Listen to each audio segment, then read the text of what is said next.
Bonjour à toutes et à tous, chers membres du club Urba, chers visiteurs intéressés ou impliqués dans l'évolution des systèmes d'information. Nous sommes très heureux de vous accueillir cet après-midi, malgré les contraintes qu'impose la situation sanitaire que nous connaissons depuis le printemps 2020 et qui n'a pas permis la tenue de cet événement l'an passé, ce que nous aurions bien aimé faire.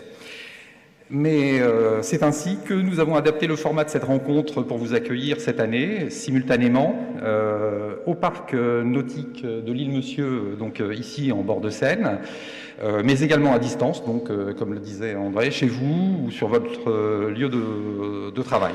Donc c'est une couverture nouvelle et importante pour le club, puisque comme on le disait, on est un peu plus de 300 aujourd'hui réunis sur place ou à distance.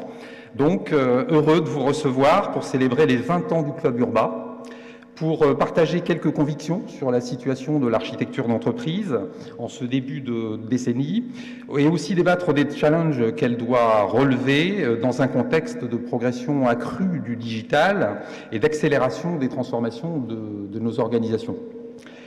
Le Club Urba SI, Club des urbanistes des systèmes d'information, a été fondé donc en 2000, on le disait, à l'initiative de quelques entreprises, donc AXA, la FNAC, Aurecis, Suez Lyonnaise des Eaux à l'époque, et la RATP, sous l'impulsion de René Mandel, qui est également fondateur d'Aurecis et qui ne peut pas être malheureusement parmi nous cet après-midi. Alors, d'entrée de jeu, le modèle associatif à la française a été choisi pour le club Urba, mais avec un soutien logistique assuré par une entreprise et produire des résultats concrets. L'association est financée par les cotisations des entreprises qui sont adhérentes, 75 en ce début des années 2020, et ces réalisations sont conduites par nos chefs de projet qui animent la centaine de membres à peu près annuels. Et c'est donc un modèle qui fonctionne et qui dure. Le second trait que je voudrais souligner, c'est son état d'esprit, qui est intact depuis l'origine. On peut parler d'auberge espagnole. En fait, on y trouve ce que les uns et les autres nous y apportons, et c'est comme ça qu'on s'enrichit. Le club est fondamentalement un espace d'échange, de partage d'expériences, de confrontation d'idées. C'est de cette manière qu'il a contribué à développer la profession d'architecte en France, passant au fil des ans d'une position d'urbaniste fonctionnel au rôle capital et beaucoup plus élargi d'architecte d'entreprise. Cette mission a été confortée dans la raison d'être que le club a redéfinie en 2019 et qui est aujourd'hui « Grandir ensemble pour mieux transformer ». En synthèse, je dirais que l'architecture du club, elle est fondée sur deux invariants. Le premier, le métier d'architecte, donc qui est une clé de voûte de la transformation de nos SI, même s'il est amené à évoluer au fil des ans, et c'est ce qui fait tout son intérêt et son charme. Et puis la force du club, avec sa formule associative qui fonctionne en France, et sa neutralité également par rapport aux sujets, sur les différents sujets traités. Le club Urba, finalement, c'est un vrai modèle d'agilité, si on voit les 20 ans que nous avons parcourus. Alors justement, l'agilité des projets, cette fois-ci, elle a bousculé la pratique de l'architecture ces dernières années, et nous y avons travaillé. Comment concilier la vision long terme avec une accélération des transformations dans les projets? Pas simple. Autre thématique qui nous mobilise en ce début des années 20, la donnée, qui a fait son grand retour en force depuis l'essor du big data et de l'intelligence artificielle et qui a créé de nouvelles disciplines, de nouveaux rôles également avec lequel l'architecte d'entreprise doit interagir. L'éco-responsabilité, qui est incontournable aujourd'hui et qui doit être abordée by design, c'est-à-dire dès la réflexion stratégique sur la globalité du scope système d'information. Et enfin, le cloud, quelle que soit sa forme, qui a un impact sur la physionomie de nos SI et la manière de les travailler. Je terminerai ce tableau en replaçant le club dans son écosystème et en évoquant les liens qu'il a tissés avec les acteurs majeurs de notre secteur. Tout d'abord, le SIGREF, partenaire historique du club et qui l'a encouragé dans sa démarche depuis l'origine et qui partage ses centres d'intérêt. Il le démontre à nouveau cet après-midi. Par son soutien à l'organisation de cet événement, et Christophe Leray y reviendra juste après. Et plus récemment, l'INR, donc l'Institut du numérique responsable, dont nous avons signé la intervenant. Et à toutes et à tous, encore une fois, je vous souhaite un très bel après-midi et je vous remercie à nouveau pour votre présence. Merci d'être là aujourd'hui pour fêter ces 20 ans plus 1 du Club Urbain EA. Donc, je suis tout particulièrement heureux de pouvoir vivre cet événement avec vous. À la fois, c'est pour pas mal d'entre nous, je pense, le premier événement en présentiel qu'on reprend depuis le début du confinement. Et puis, bien sûr, de par le rôle que j'ai dans le Club Urbain EA, je dirais que c'est particulièrement important de pouvoir partager cet instant avec vous. Alors, 20 ans. 20 ans, c'est une étape qui pose question. Dans la sagesse populaire, on a différentes façons de qualifier cela. L'âge de raison, l'âge de tous les possibles.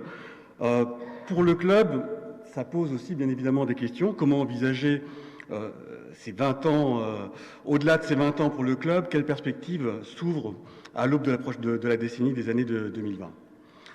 Alors les sujets que l'architecture d'entreprise aborde aujourd'hui n'existaient pas il y a 20 ans. Les choses ont très largement évolué.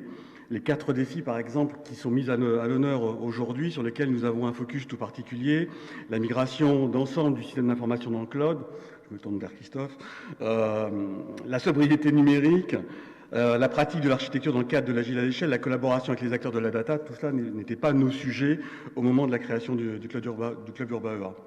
Et les attentes qu'ont les DSI et les entreprises vis-à-vis de l'architecture d'entreprise ont aussi évolué.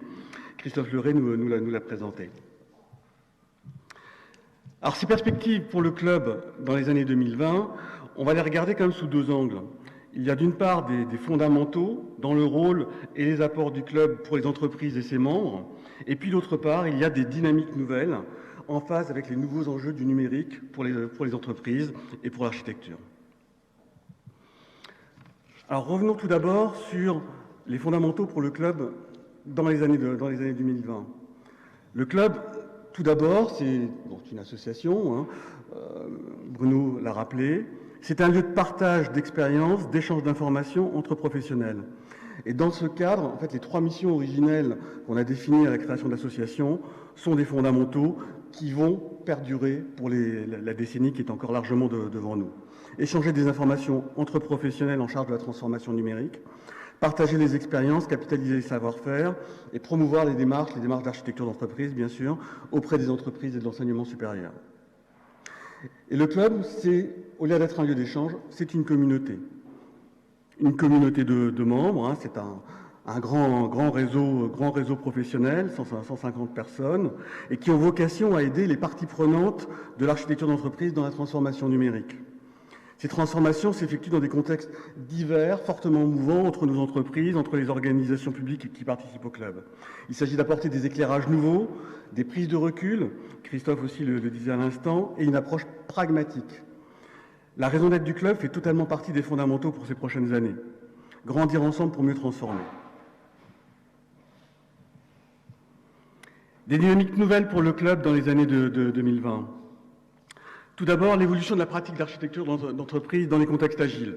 Alors, on va retrouver dans ces dynamiques nouvelles, bien évidemment, pas mal de points qui sont à l'honneur, d'une certaine façon, dans les thèmes phares.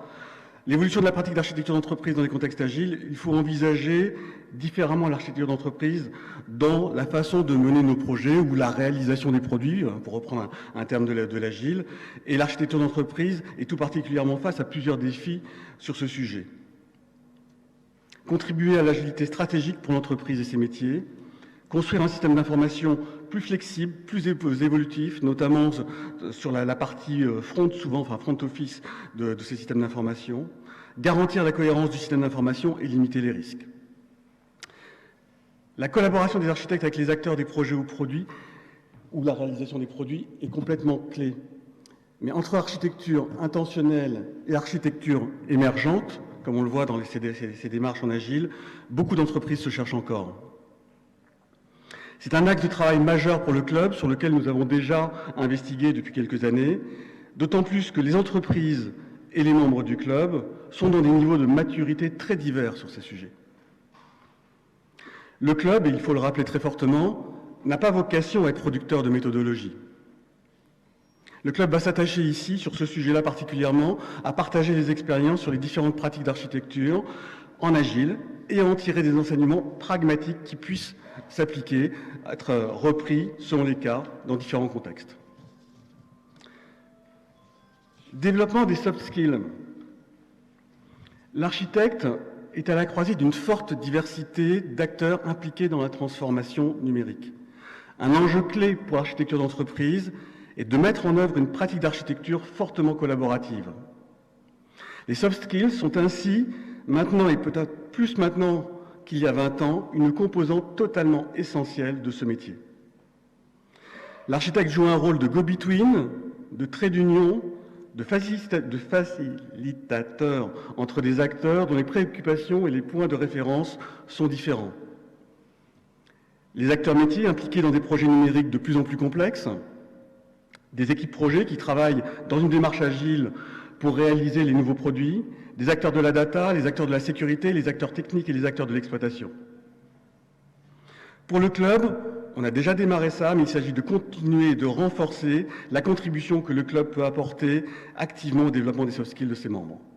Que ce soit sur l'intelligence relationnelle, sur la capacité de communication, sur le sens du service, sur les aptitudes interpersonnelles.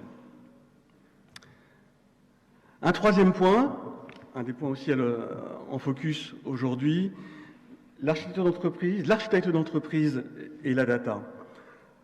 On vit depuis maintenant plusieurs années une montée en puissance exponentielle de ces sujets de la data, sur des questions de valorisation, développement de nouveaux services liés à la data, mais de confidentialité, de sécurité, d'accessibilité aux données, et puis aussi de conservation et de difficultés de conservation et d'archivage de ces informations.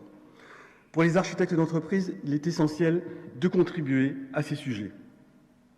Sur plusieurs axes, l'architecte d'entreprise peut apporter de la valeur. La cohérence et l'intégrité des données essentielles à l'entreprise. Alors là, on retrouve un vieux sujet de l'urbanisation du système d'information, notamment avec les référentiels. Mais par ailleurs, l'architecte d'entreprise a un rôle à jouer dans la conception d'architecture data-centrique. Et il a une implication à avoir dans la gouvernance des data de l'entreprise, au sein de la communauté des acteurs de data de l'entreprise. Ça veut dire qu'au-delà de parler de collaboration de l'architecte d'entreprise avec les acteurs de la data, il faut que l'architecte d'entreprise soit reconnu dans l'entreprise comme un acteur majeur de la data. Pour avancer sur ce thème, dans cette décennie, on va renforcer des synergies fortes avec les acteurs de la data, d'une façon beaucoup plus étroite encore que ce que nous avons mené. Autre point, c'est l'engagement éco-responsable. Je serai très bref parce que Éric Guéquière et l'INR vont développer ce sujet-là dans peu de temps. On a maintenant une prise de conscience effective au sein des entreprises, en tout cas de la plupart d'entre elles, de leurs responsabilités sociétales et environnementales. Sur le plan environnemental, le club s'est engagé, notamment par la création et la diffusion d'un manifeste pour une architecture d'entreprise éco-responsable. Sur ces thèmes phares qu'Éric et l'INR vont développer, le club développe une approche double pour l'architecture d'entreprise. D'une part, construire pour notre pratique d'architecte des savoir-faire qui concourent à un système d'information plus éco-responsable. Et d'autre part, de par cette position de go-between entre de nombreux acteurs de l'entreprise, développer un rôle d'influenceur au sein de l'entreprise auprès des différents acteurs de la transformation numérique. Et dernier point, promoteur des opportunités technologiques adaptées. Les évolutions, voire les disruptions technologiques sont de plus en plus nombreuses et rapides. Christophe le soulignait sur cette accélération, on va dire, des évolutions technologiques. Et on peut penser que la migration des systèmes d'information des entreprises vers le cloud, thème mis en avant aujourd'hui, participera encore à accélérer la dynamique de mise en œuvre de certaines de ces nouvelles technologies. L'architecte d'entreprise est dans une position médiane entre acteurs métiers et acteurs de l'IT. Cette situation peut potentiellement lui donner un rôle tout particulier. Aider les métiers à prendre en compte les opportunités technologiques bien adaptées à leur projet business de transformation numérique. Donc le bien adapté à leur projet business de transformation numérique est particulièrement important. Je pense rejoindre là quelque part des éléments que Christophe leur a développés à l'instant. Donc, dans ces prochaines années, le club renforcera ce rôle d'ouverture aux nouvelles technologies, mais aussi de qualification des nouvelles opportunités technologiques. Quelles capacités apportent-elles ou apporteront-elles, mais aussi quels risques peuvent-elles porter, quelles limites peuvent-elles porter. Dans cette perspective, le club aura à renforcer là aussi des collaborations avec d'autres acteurs, avec des sachants techniques, les architectes techniques de l'entreprise, des experts de l'entreprise ou externes, voire à les intégrer dans la communauté du club. On est face donc par ces dynamiques à différentes réflexions de fond pour cette association et pour l'apport qu'elle apporte à la profession d'architecte et aux entreprises. Je vous remercie.